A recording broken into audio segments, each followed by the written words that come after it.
Mane Sukonoko Abidjan Iba Famale Dia. Force ñuy bëgg a dégager les forces françaises au Sénégal, ils ont fait leur conférence de presse. Aujourd'hui, je vais faire un live très rapide et très tactique. Pas technique, mais tactique. Parce que je vois qu'il y en a beaucoup de supputations. Si les terroristes ont quitté le Sénégal pour attaquer le Mali. Cette partie-là, s'il vous plaît, la jeunesse, si vous pouvez, couper et le mettre sur TikTok. Parce que ça sera une réponse à Franklin Nyamsi. Parce qu'il sait très bien de quoi je parle aujourd'hui. Savez-vous que, vous, Africains, Africaines,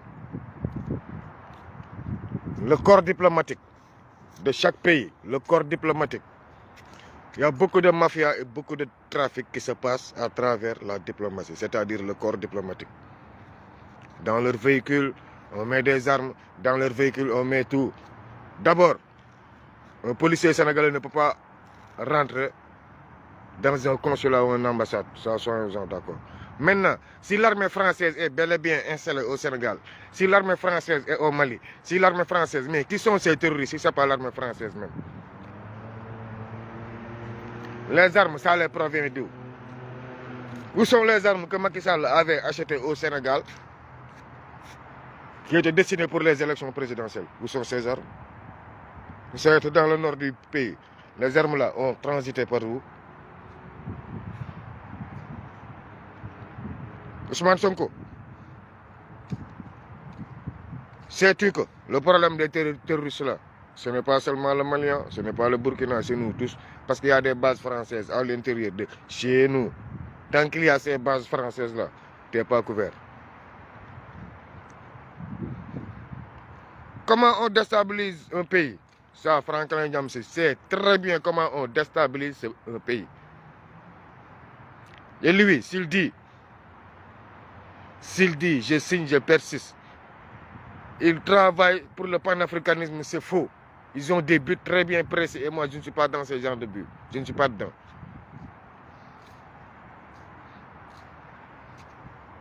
C'est-à-dire éradiquer carrément, toi, tu parles le français, tu as une langue française, tu as la nationalité française, tous ces français.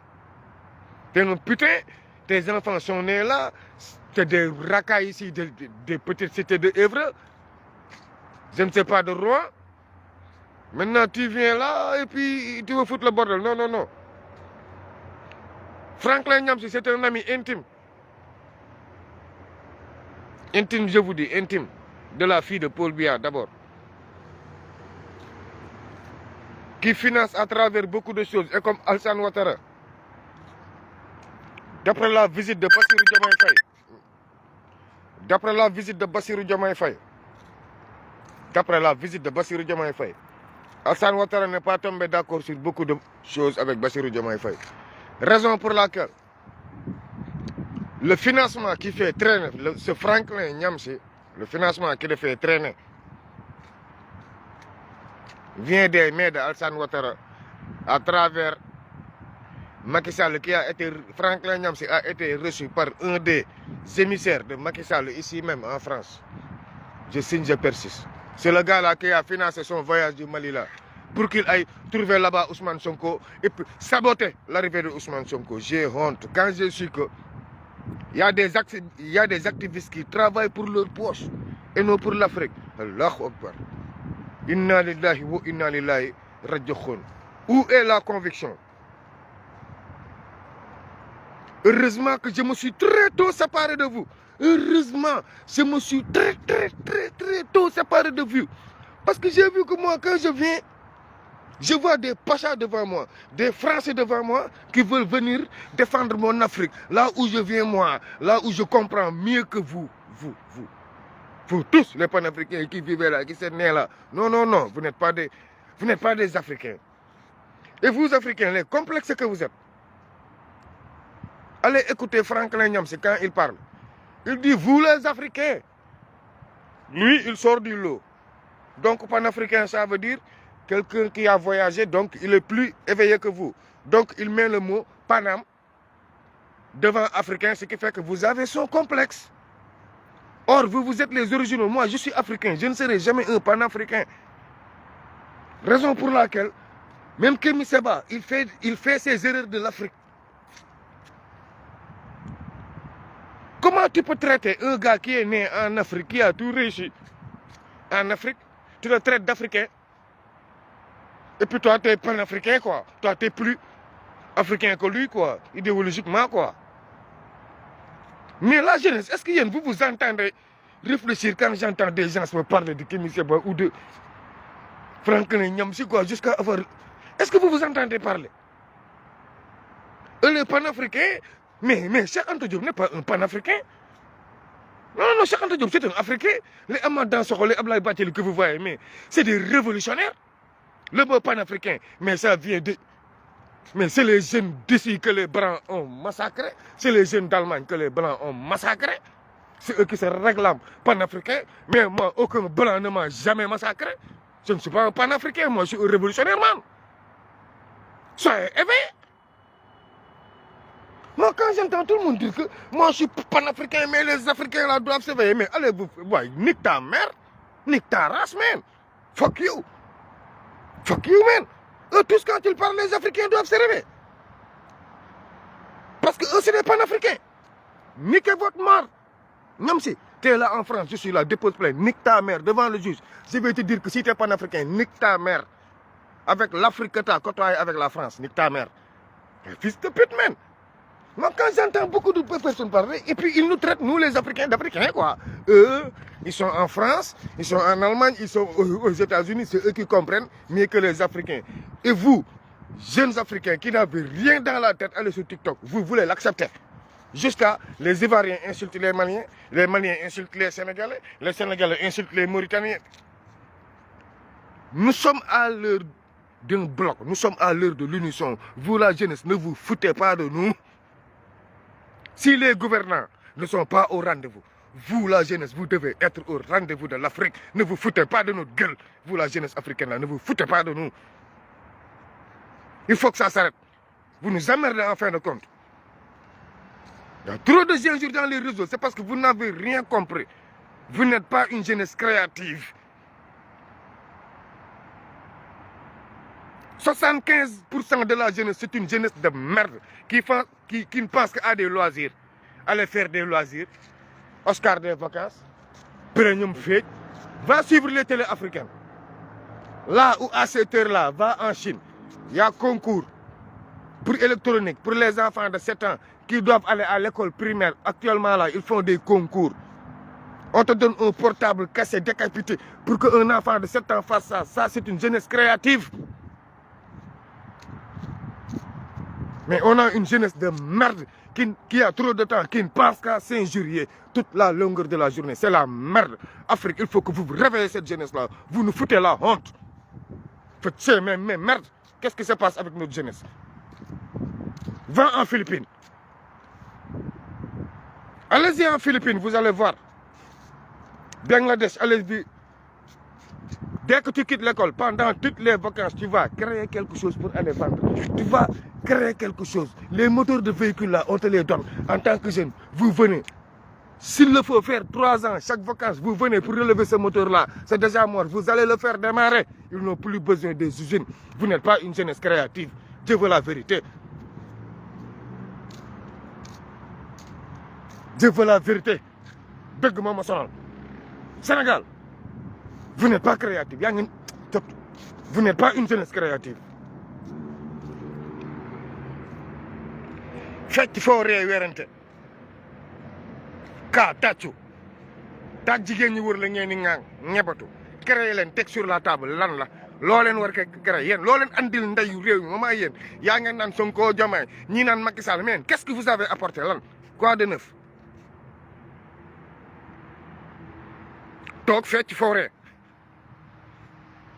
benn élève si yéen mënuma andil nii benn oto bu mu dépanné ni ci vacances yi benn élève buy def sérité demu ci garage mécanique jàng si réparer électricité benn élève sérité joxuñu ko stage biir Sénélec benn élève sérité joxuñu ko stage société des eaux amul benn élève bu ñu jëlee ngay def gestion ñu yóbbu la ci banque stage te tey bii heure tey waroon na fekk yow monsieur le président bul mayeti booy yi jot étudiants yi ku si tëj ñi doog a am bac gis nga ku ci tëj yóbbu ñu ñuy defi sécurité étudiants yi prip nga yóbbu leen dans les emploi étudiant foog mu am ça devient une obligation yóbbu leen ñu commencé jàng kees ñiy defi finance dem defi kees dans les banques obligé les banques mu jël leen seeni gars yi normal yi génn dem vacances yi 2 mois ñu jox leen ay prime mais bàyyi nii jeunesse bi ñuy tol talaan dañuy am temps nekk ndey ci réseau bi di saagante suba ak ngoon jeunesse bi dañu am temps et ça joue trop ku leen ko waxul da leen ragal yéen la jeunesse ku leen waxul dëgg da leen ragal soo leen bëggee jël lépp teg ko ci nguur gi moo leen di defaral da ngeen di duul vous mentez vous la jeunesse vous mentez ku leen ne Ousmane Sonko ak Diomaye da leen di defaral lépp waxu leen dëgg man dëgg moo ma sonal Fall moomu leen ñu vous nous emmerdez en fin de compte kii moo gën diw kii moo gën diw kii moo gën diw c'est que vous êtes trop bas d'esprit allez créer quelque chose plage yëpp fees na ndeyam demal Ngor ñu ne 15 août ay hydrobase ak Joal yëpp yéen ñaata xaalis ngeen dépensé ndeyam en équipe ci biir 15 août bi vous la jeunesse dem di naan seeni lan push xaw ma loo leen di naan temps yi pour yéen ça est à la mode quoi ça se voit que on a une jeunesse dévergondée et complexée xam nga complexe bi lan moo ko andi le temps xam nga mooy lan état moo deful li mu war a def ci jeunesse bi léegi nag il est temps que nag état nag yow nga jël say responsabilités gis nga xale yi boo leen yërëmee waxoo dëgg ñoom ñoo lay sacrifier xale yi boo leen yërëmee tegoo dëkk bi ci code bi ko Mamadou Dia commencé woon teg xale yi sacrifier la Chine pour mu dem France bi De Gaulle jëlee réew mi def coup d'état code la teg réew mi ñi fi nekkoon di dof lu ànd ak Allemagne yëpp ànd ak seeni noonu lu ñu leen def rey jigéen ñi dañ leen wat ci diggu penc bi faat góor ñeeg ñëpp ci yem réew munoo ne patriote la te nekkoon nationaliste munuma leen gëm ñii di saaga Tahirou Sarr mi c'est parce que xamu leen gat ba gat booloo jeex vous n'avez rien dans la tête tey boo leen gëmoon seen bopp ay wala Guinéen yi duñ jaay Guinéen yi duñ def lii Guinéen yéen bu Guinéen jaayul ngeen dee yaa ngeen si plage yi de yaa ngeen di xaar seen petit gàlle de mu yéen yaa ngeen di dajale seen paas waaxu ba ay hydrobase ak ay ndar ak di fa toj di mu yéen loo leen def bu Guinéen jaayu marchand ambulant yee fi xaw a tane te ñoom tam tablier yi li ñu bëgg a force mun ta nekk déedéet boo leen bëggee di wax si Guinéen yi yéenay jël seen responsabilité wane na raxas douche bi ñuy def fi yeewu 6 heures du matin dem raxas nday douche doomu tubaab bi pour seen yaay yi xëy pour seen doom yi xëy 8 heures loolu lañ fiy def pour lan ñun duñ ko assumer suñu réew koo wax mu ne état bi li muy fay baaxul te fii buñ fi ñëwee est-ce que li ñuy fay baax na foog Sénégal ñu décomplexé foog ngeen décomplexé change mind gis nga suñu mindset yi foog ñu raxasaat ko Ousmane Sonko ak Diomaye mënuñu defar réew mi ci condition minable et misérable seen esprit yi ngeen ko def nii li may gis ci TikTok bi ça c'est pas un pays qui va se développer à travers cette jeunesse dévergondée là dëgg moom ma sonal la jeunesse yéen laa faral mais vous me décevez yéen au lieu de tontu ñam si xam-xam mais dañ koy tontu ci saagante ndey au lieu de waxanteeg africain yi ci xam-xam léegi la vulgarité devient sénégalaise quoi ba ñàkk yëpp la koy seedal mais papa écoute tel sénégalais écoute si ñoo ko commencé maa ko déglu kenn du ma nettali lu bëri parce que damay déglu ku ma déglu 1 minute nga déborder ma teggi la dem teggi leneen man sama bopp laa xam Ousmane Sonko ak Diomaye dañoo soxla blogu Afrique yëpp seen ginnaaw Ousmane Sonko ak Diomaye isolation jigu leen parce que isolation falu leen yéen a foog ni ñii dañuy isolé wu mais ñii xalaatuñu isolé wu ni ñu isolé wu xool tubaab bi lekk leen comme kuy lekk dëxin état ay code lay doxee du ay saaga mënuñu moom lépp ba pare bëgg a jiitee fitna mënta nekk fitna buñ ñu tegoon ñun ay répondant la ñu woon mais léegi ñu ngi nekkoon répondant léegi nag ñun ñoo nekk fitna maan yi te ñun ñoo waroon nekk mamaay apaisement yi qu'est-ce que vous avez créé dem nañ defi cours de vacances ban cours de vacances ngeen di defi cours de tàcc tour de fecc tour de feccante tàccante xottu tat rien d'autre que ça la jeunesse foog ngeen éveillé mënu leen kenn gënu leen jàng Sénégal vous avez les meilleurs élèves vous avez les meilleurs tout mais vous avez les meilleurs planeurs et les meilleurs fooweurs ba am ay agresseurs ni ñu siiwal ñu tey ñàkk yeeg ñëpp ni Sénégal lakk nañu ñit Sénégal dañuy agressé ñàkk yëpp commencé témoigner ba mu fa demee nungu nañ ma lii ba mu fa demee nungu nañ ma lii ba mu fa demee nungu nañ ma lii où va ce pays bu Ousmane Sonko ak Diomaye tàngalee léegi doomi xaraam yi génnee xaalis circulé grève leen ngeen manifester ndax lan xaalis bu yomb mooy grève xaalis bu yomb boobu nag la Ousmane Sonko naj ñu bëri ñu mën naan réew mi gauche mën a teg najal ba audit ba pare xam politiciens yi dootu ñoom fitu génnee ndayu xaalis ku génnee xaalis di nga ko justifier looloo xew si réew mi nii la jeunesse revenez à la raison foog ngeen ximaliku seen bët foog ngeen yeewu xam ne yéen a ñu mun a arranger yéen boo leen tàkkul kenn du tàkk Sonko munul taal oto bii tant que yéen jeunes yi puusu leen ko ay mag mënuñu puus ndayu oto ba mu tàkk oto bu fay 60 ans ay mag mënu leen wax ba ñu puus ko mu tàkk yéen a koy taal mu leen ni neex mu muy naqari boo leen koy puus 4 ans yéen a am condition bi mu leen ni neex mu leen ni naqari te xoola doo leen ko fi jàmbatee ndax defu leen fi dara lu jar ñu naan leen woy wallu kaay la ñu puus leen ngeen tàkk dëgg moom moo sonal gouvernement bi mënuñu taal dara parce que 17 millions de Sénégalais ñoo ufu seen ginnaaw tey boo góor tey assemblée tey dama yërëm tey assemblée laay seetaan non ma yërëm ma ni fii tey bu fi Sonko tey toogee am na tey ñoo xam ne Sonko ñëw ñu toroxal ko rek tas mais kan moo nar a tas tax tey ñu toroxal tey Ousmane Sonko tey biir assemblée kan moo tax ñi saaga Ousmane Sonko biir assemblée biir Africa est-ce que yéen jeunesse bii yéen tax ñi saaga ndey doomu Casamance bi est-ce que yéen jar ngeen ko ma gis Sénégalais yoo xam faraluñu Sonko tax ñuy saaga ndey Sonko ñu siy kontaan ñun Africa jubóoguñu tubaab fexe ba der bu weex yëpp nekk benn doo xàmmee tëgg doo xàmmee géer ñun Africa ñu ngi nekk si suñu jikko ji doméramatologie la doméramatologie africaine bi ñu nekkee c'est-à-dire soxorante kenn bëggul kenn ku nekk bëgg a doon chef gars yi revenons à la raison Sénégal fi mu jëm ni gis nga am na pante boo xam ne bés bu ñu fa xasee dugg am na pante boo xam ne bés bu ñu fa xasee dugg bu Ousmane Sonko dóoru échec 3 ans yoo xam ne da koy nekk ci xeexu politique te bu dóoree ñu ne démocratie ana démocratie des fois armée jël réew mal nécessaire la ñu dem ci Cheikh Dieng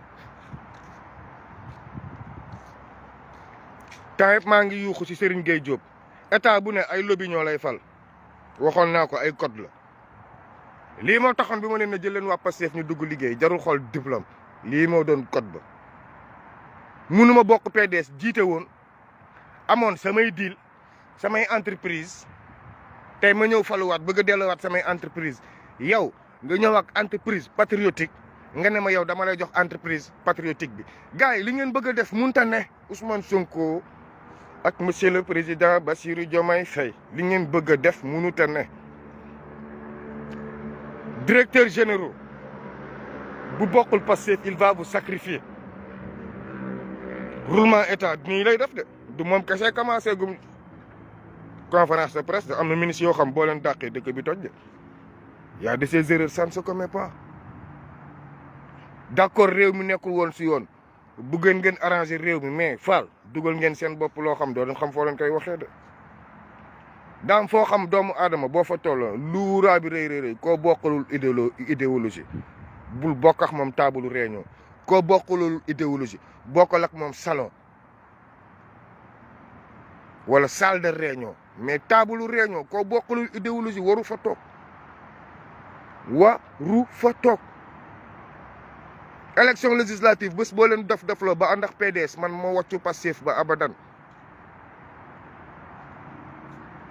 amatul raison politique de di ngeen gàddu seen courage à deux bàyyi affaire coalition yi te fal cette jeunesse Pastef là booy yi fi nekkoon xare bay bëgg a dee France fii ay boy intellectuel yoo xam ne xoola mënuñu sax wax si politique bu ñuy wax da nga ne mais ay technocrate ay boy yu wex xatt ñu ngi fii nekk fii même pas 30 ans nekk fii France nga bëgg a jël ay màggetu PDS ay màggetu PA yi ay màggetu PIT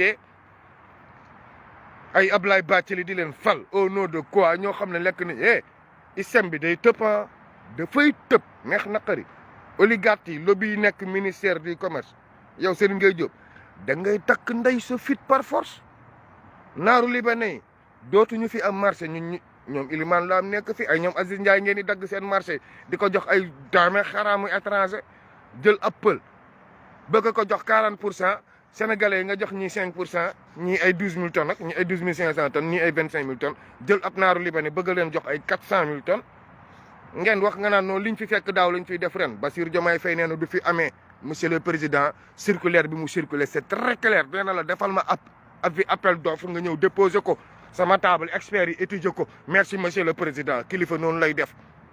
gis nga Cheikh Dieng ni mu la bettee nii bu la keneen bettee noonu appel d'offre yi na jaar sa bureau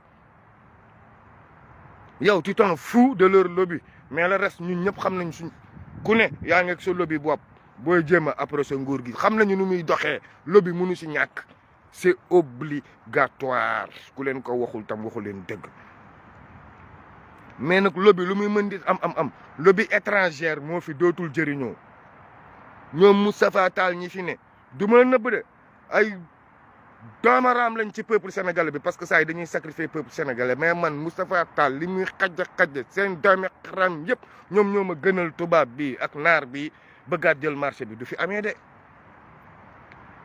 ba pare marché Sonadis bi yow Serigne Gueye Diop maa ngi ñëw nga naan marché Sonadis bi 2018 changé waat naa ko ba marché Sonadis am na loo xam ne bés yéen boo leen tapé boutique Sonadis mu am benn installation bi ma jël document yi man samay document publier ko sur le réseau internet won leen ne mosu leen am projet Sonadis da ngeen ko fekk seen table jël ko ak bi ma leen yónnee le mars bi mois de mars bi lu ma wóor laa lay waxoon projet bi ma leen yónnee mois de mars bi muy Sonadis boobu mënu leen ko exploiter ndax maa leen ko gën a maîtriser buñ ko tegee ci table téye ko maa leen ko gën a maîtriser kon tam xëy na nag ngeen exploiter ko ay Sonadis su Auchan seen façon mais bés bu amee benn façon du ma dugg ci yëpp balaa ngeen koo changer ndax dama maîtriser dossier boobu mën naa leen andil booy yi ko monter ay jeunes ay xale yu ndaw ñoo monter projet boobu ay xale xëy na 2018 ak léegi ñaataa yokk seen at 6 ans nay leer de ñoom moom projet boobu fexeel nag buñ ñu def lu état daan def fekk projet tege ñu jox la ko nga liir ko coppati ko jàllale feneen ñëw ne waa kaay ma jox leen marché bëgguma de man xam nga lu ma soxla sama jeunesse bii na seen rang jub booy li seen wërsëg ñu jox leen ko ñu investiraat biir Sénégal mais jox étranger boo xam ne bu génnee feneen lay dem investir dootu fi amee. ceeb ak engrais bi ma doon boole nag naan Gambie yëg ngeen na jàpp nañu camions yi biir Casamance camions yoo xam ne dañuy génn ci commande état nga ne dugal ko ci réew mi mu dugg ci réew mi am fu mu bloqué ñu balancé ko jéggil ko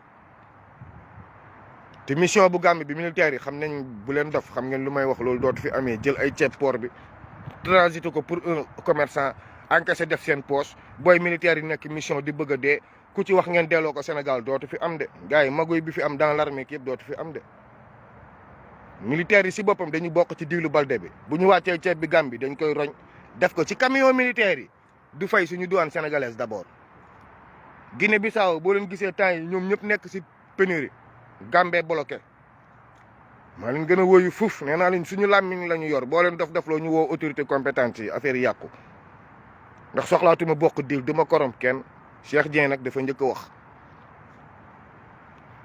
yéen a ko def de yéen a fal kii yéen a leen fal yéen a fal PDS buñ keneen dina génn wax nay leer de kon boo leen di dàqati xam leen koo leen di dàq nay leer de boo leen bañee weeru nag jël leen waa Pastef ñoom ñoo bokk ak yéen idéologie ngeen fal leen c'est simple comme bonjour gis nga li Ahmed Aïdara di wax mooy waxu dëgg jël leen waa Pastef fal c'est simple comme bonjour keneen koo leen fi fal bëgg ko conditionné day bañ fii ku nekk ak say lobby gars yi nag foog ñu wax leen dëgg nag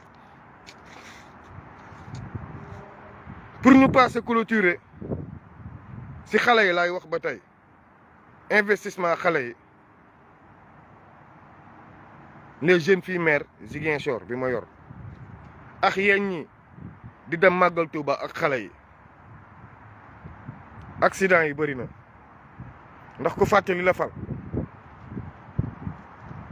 di nga xam ne nguur yàllaa ko yor waaw wante nit ñi dañoo xeex ba fal la te ñëpp la ñu xeexee façon yëpp la ñu xeexee saayir ak baatin te comme Marème Faye Sall dugg si na fi wàcc ñi ñuy yónnee ñooñu ñeneen am na ñoo xam ne ñu ngi ci opération tëj làmmiñ comme que nag autorité yu bees yi ñoom dañoo gis yàlla ba ne yàlla moo leen fal ko yonent bi ñun seen problème mystique yooyu suñu yoon nekku ci accident yi moom jàpp leen ne du fi deñ tant que nguur gi mu ngi fi c'est l'essentiel ñoom nee nañ yàlla moo leen farak raq yàlla te comme dañuy gis ay malaaka xëy na malaaka yaa leen poteel comme fàtte woon nañu sëriñ yi bokkoon si combat bi sax di ñaan léegi xoolal da ngay woote gars yi bloqué la duñ la sax décroché waaw na accident yi yokku ñu xam ndax El Malick Ndiaye wala Sonko mën nañ fi jëlee accident yi am na ñoo xam ne nag moom bés bu ñu leen tëjee si kaso bi waaw nañ dem comme ñoom ne nañ yàlla waa li mun kii ni di ngeen xam Sénégal dëkk musulman la mais kenn jaamu fa yàlla ku nekk li ko neex lay def ndax ngeen yéenew fa sa morom jàmm basuma mbër